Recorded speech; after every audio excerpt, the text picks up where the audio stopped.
Seja bem-vindo à Escola Sabatina.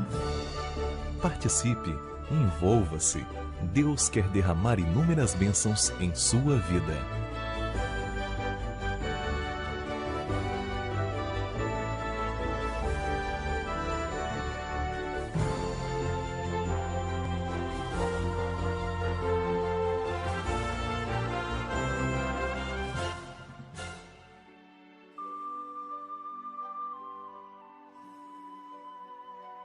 Estão chegando os dias, declara o Senhor, quando farei uma nova aliança com a comunidade de Israel e com a comunidade de Judá. Não será como a aliança que fiz com seus antepassados, quando os tomei pela mão para tirá-los do Egito, porque quebraram a minha aliança, apesar de eu ser o Senhor deles, diz o Senhor. Esta é a aliança que farei com a comunidade de Israel, depois daqueles dias, declara o Senhor. Porei a minha lei no íntimo deles, e a escreverei nos seus corações. Serei o Deus deles, e eles serão o meu povo. Jeremias, capítulo 31, verso 31 a 33. A primeira vez que o Antigo Testamento menciona o que se chama de Nova Aliança é na passagem de Jeremias, capítulo 31, verso 31 a 33. Essa aliança foi registrada no contexto do retorno dos israelitas do exílio e fala sobre as bênçãos que eles receberiam de Deus. Novamente, como em todas as outras, Deus foi o responsável por iniciar a aliança, e Ele a cumpriria por sua graça. Observe também a linguagem usada nesse texto. Deus se referiu a si mesmo como um esposo para o povo. Ele falou que escreveria sua lei no coração deles, e usando a linguagem da aliança abrâmica, disse que seria o Deus deles, e eles seriam o seu povo. Portanto, como antes, a aliança não era apenas um acordo legalmente obrigatório, como nos tribunais de hoje, mas tratava de algo mais. A aliança é um acordo de amor e de salvação que Deus faz com o ser humano. E Deus revelou este acordo, esse plano de salvação em diferentes alianças ao longo da história, de acordo com a capacidade de as pessoas compreenderem.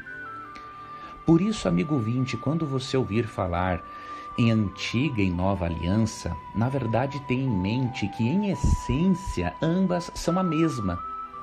Porque, de acordo com Hebreus 13:20, a aliança é aliança eterna e Cristo foi morto antes da fundação do mundo, como diz Apocalipse 13:8. Então, a antiga aliança é só antiga no sentido de que era o antigo recurso didático de Deus para ensinar o plano de salvação. A nova aliança é o novo recurso didático de Deus, em que agora ele ensina e efetua o plano de salvação pelo sangue de Cristo.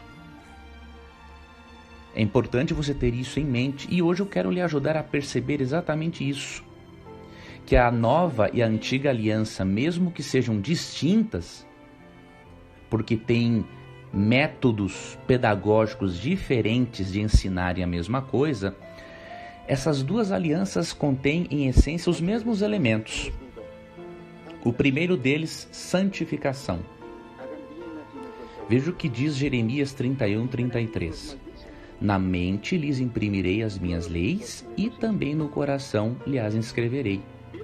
E a mesma coisa é dita sobre a nova aliança em Hebreus 8:10, que até repete o texto de Jeremias 31:33. Então, tanto na antiga quanto na nova aliança, o propósito de Deus é santificar o crente, tornar o ser humano uma pessoa melhor. O segundo elemento é a reconciliação.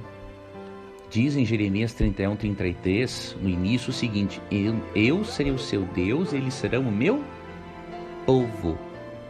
Então, há uma reconciliação entre Deus e seu povo, na antiga e na nova aliança. E você pode ver isso também em Hebreus 8:10. Um terceiro elemento, missão. Diz em Jeremias 31:34 que ninguém mais ensinaria ao seu próximo, mas que Deus proporcionaria que todos o conhecessem. Este mesmo elemento está na nova aliança em Hebreus 8:11. Teríamos a missão de conhecer sobre Deus e de falar sobre Ele. E o quarto elemento presente tanto na antiga quanto na nova aliança é a justificação, ou seja, o perdão, o ser tornado justo. Em Jeremias 31:34 é dito: pois perdoarei as suas iniquidades e dos seus pecados jamais me lembrarei. E a mesma verdade apresentada em relação à nova aliança em Hebreus 8:12. Então você percebe, antiga e nova aliança apresentam esses mesmos elementos: santificação, reconciliação com Deus, missão e justificação. A antiga aliança, amigo ouvinte, teve a sua função transferida para Jesus. Agora nós não expressamos mais a fé em Jesus por meio de sacrifícios de animais. Agora expressamos a fé no Cristo que veio, que morreu e que ressuscitou. Então a antiga aliança se refere ao antigo sistema pedagógico para ensinar o plano de salvação, e a nova aliança se refere ao novo sistema pedagógico para ensinar o plano de salvação que agora é concretizado na pessoa de Cristo. Então não encontre, amigo ouvinte, você nunca vai encontrar na Bíblia uma contradição entre lei e graça, entre antiga e nova aliança, porque o plano de salvação para o ser humano é o mesmo ao longo de toda a história, e o desejo de Deus de santificar o ser humano, transformando o seu interior para que obedeça a sua palavra, é o mesmo em toda a história. É por isso que Hebreus 4, verso 2 diz que o evangelho foi anunciado a eles, ou seja, aos israelitas do passado. E como, cada vez que eles participavam do ritual do santuário e compreendiam que um cordeirinho morreria por eles, eles estavam aprendendo que um substituto morreria no lugar deles. Cada vez que eles presenciavam o ritual do santuário, eles entendiam que além de um substituto morrer por eles, tinha um sacerdote, um sumo sacerdote que atuaria por eles.